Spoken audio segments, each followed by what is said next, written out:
Screen ઉપર તમે જોઈ શકો છો કે જે ભરતી કેલેન્ડર જાહેર કર્યું છે એ ગુજરાત પંચાયત સેવા પસંદગી મંડળ દ્વારા જાહેર કરવામાં આવ્યું છે, એટલે કે GPSSB. ઓકે, તો લગભગ GPSSBના કેલેન્ડર પછી તમને ગુજરાત ગૌણ સેવા પસંદગી મંડળનું પણ કેલેન્ડર જોવા મળી શકે છે. ઓકે, પરંતુ અત્યારે હાલમાં આ વિડીયોમાં આપણે વાત કરીશું કે ગુજરાત પંચાયત સેવા પસંદગી મંડળ જે છે GPSSB, એના દ્વારા કઈ કઈ ભરતીઓ તમને જોવા મળશે આગામી વર્ષમાં એની આપણે વાત કરવાની છે. જેમાં તમે જોઈ શકો છો કે સૌથી પહેલા અધિક મદદનીશ એન્જિનિયર સિવિલ વર્ગ માટે છે. જે પણ લોકોએ ડિપ્લોમા સિવિલ એન્જિનિયરિંગ કરેલું હોય, BTech સિવિલ એન્જિનિયરિંગ કરેલું હોય તો એ કેન્ડિડેટ આનું ફોર્મ ભરી શકશે. સપ્ટેમ્બર 2025માં આ ભરતી માટેની જાહેરાત પ્રસિદ્ધ થવાની છે, એટલે કે આ જ મહિનામાં આ ભરતીના ફોર્મ ભરવાનું જે છે એ પરીક્ષાની સંભવિત તારીખ આપેલી છે જાન્યુઆરી 2026, એટલે કે ફોર્મ ભરવાનું છે એ સપ્ટેમ્બર આ મહિનામાં શરૂ થવાનું છે. ઓકે, અને પરિણામની સંભવિત માસ આપેલો છે, એટલે કે જાન્યુઆરીમાં તમારી પરીક્ષા લેવાશે અને ફેબ્રુઆરીમાં રિઝલ્ટ પણ આવી જશે. ઓકે, તો જે પણ લોકો સિવિલ એન્જિનિયરિંગ કરેલું છે એ લોકો ખાસ કરીને આ ભરતીને ધ્યાનમાં રાખશે.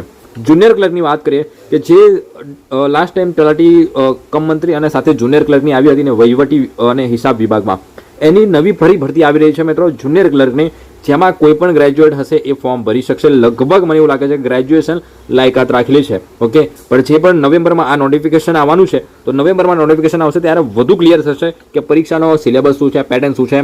બાકી જો ગઈ વખતે જે પેટર્ન હતી કે 50 માર્ક્સનું GK વગેરે જે ઓલ્ડ પેટર્ન એ પ્રમાણે રહેશે કે શું છે એ નવેમ્બરમાં નોટિફિકેશન આવશે એટલે વધુ ક્લિયર થશે. ઓકે મિત્રો, અને મે 2026માં આનું જે કહેવાય કે સંભવિત તારીખ છે પરીક્ષાની, એટલે કે મે 2026માં તમારી પરીક્ષા લેવાશે અને એપ્રિલ 2026માં રિઝલ્ટ જોવા મળશે. એવી જ રીતે હેલ્થ વર્કર છે, મલ્ટીપર્પઝ હેલ્થ વર્કર છે, જે પણ લોકો SIનો કોર્સ કરેલો હોય એ લોકો માટે આ વેકેન્સી હોય છે. ડિસેમ્બરમાં એમની ભરતી જોવા મળશે. પછી આગળ વાત કરીએ મિત્રો લેબોરેટરી ટેકનિશિયનની, તો એમાં ડિસેમ્બર 2025માં વેકેન્સી જોવા મળશે. જે પણ લોકોએ BSc કેમેસ્ટ્રી કરેલું હોય એવા કેન્ડિડેટ હોય એ લોકો માટે આ વેકેન્સી હોય છે. જુનિયર ફાર્માસિસ્ટ છે, તો જે લોકોએ ફાર્માસિસ્ટની ડિગ્રી મેળવેલી હોય તો એ લોકો ફોર્મ ભરી શકશે. બીજી એક મહત્વની ભરતી છે પંચાયત સેક્રેટરી તલાટી કમ મંત્રી, જેને આપણે તલાટી કમ મંત્રી કહે છે. તો આ જે વેકેન્સી છે એ એટલે કે જનરલ કેન્ડિડેટ માટે છે, એટલે કે કોઈ પણ આનું ફોર્મ ભરી શકશે. હમણાં અગાઉ જે ભરતી ગઈ છે એ PWD માટે હતી, એટલે કે જે પણ લોકો PWD કેટેગરીમાં આવે છે એ લોકો માટે વેકેન્સી હતી. જે જનરલ કેટેગરીના છે, મતલબ જનરલ સ્ટુડન્ટ છે, સામાન્ય વર્ગ માટે આ ભરતી છે. બધા જ આનું ફોર્મ ભરી શકશે.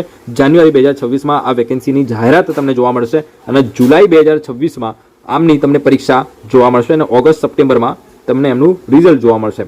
ઓકે, પછી ગ્રામ સેવકની પણ ભરતીની ઘણા બધા લોકો પૂછતા હોય છે કે ગ્રામ સેવકની વેકેન્સી ક્યારે આવશે, તો ગ્રામ સેવકના જાન્યુઆરી 2026થી ફોર્મ ભરવાના શરૂ થશે, જુલાઈમાં પરીક્ષા લેવાશે સંભવિત. ઓકે, પછી એવી જ રીતે ઘણા વર્ષોથી આ ભરતી તમને નહીં જોઈ હોય નાયબ ચટણીસ વિશે. ઓકે, તો આ પણ વેકેન્સી તમને જાન્યુઆરી 2026માં જોવા મળશે. એના સિવાય મુખ્ય સેવિકા છે એ પણ ફેબ્રુઆરી 2026માં આ ભરતી માટે ફોર્મ ભરાશે. પશુધન નિરીક્ષક છે, ઓકે, તો એના પણ ફેબ્રુઆરી 2026માં આ તમને ભરતી જોવા મળશે, ફોર્મ ભરવાના શરૂ થશે. ઓકે, અને સાથે સાથે પરીક્ષા પણ જોઈ શકો છો. પછી હોય છે આંકડા મદદનીશ. આંકડા મદદનીશ માટે પર ફેબ્રુઆરી 2026માં પરીક્ષા લેવાશે. ભરતી માટેનું જાહેરાત નોટિફિકેશન જાહેર કરવામાં આવશે અને પરીક્ષાના ભરતી માટેના ફોર્મ પણ ભરાશે. આ બધી જ પરીક્ષા જે છે એ 1 ડે એક્ઝામ હોય છે, એટલે કે સિંગલ પરીક્ષા હોય છે. આમાં કોઈ બીન્સ હોતું નથી મિત્રો. ઓકે, સિંગલ અત્યાર સુધી જે પણ હતા લાસ્ટ ભરતીના જે નવા રિક્રુટમેન્ટ રૂલ એ મુજબ કહું છું. હવે અપડેટ નવા રિક્રુટમેન્ટ રૂલ શું આવે છે, જ્યારે નોટિફિકેશન ડિટેલ જાહેર થશે ત્યારે આપણને વધુ ક્લિયર થશે અને ત્યારે હું દરેક પોસ્ટ માટે એક સેપરેટ અલગ વિડીયો બનાવીશ. તો આ હતી મિત્રો પંચાયત વિભાગ દ્વારા આવનારી 2025-26ની ભરતી વિશેની માહિતી કે આગામી વર્ષમાં કઈ કઈ ભરતીઓ તમને જોવા મળશે. ઓકે, તો જે પણ લોકો તૈયારી કરતા હોય તો વધુ સારી રીતે આની તૈયારી ડિસિપ્લિનમાં કરજો, કેમ કે 2027માં ઇલેક્શન છે, 26માં ઘણી એવી ભરતીઓ તમને જોવા મળશે. ઓકે, તો આજના વિડીયો પૂરતું આટલું જ રાખીએ. તમને કોમેન્ટ સેક્શનમાં લિંક આપેલી છે, ત્યાંથી આપણા ગ્રુપમાં જોડાઈ શકો છો, જ્યાં તમને રેગ્યુલર અપડેટ મળતું રહેશે. મળે નેક્સ્ટ વિડીયોમાં. આજ વિડીયો પૂરતું આટલું છે.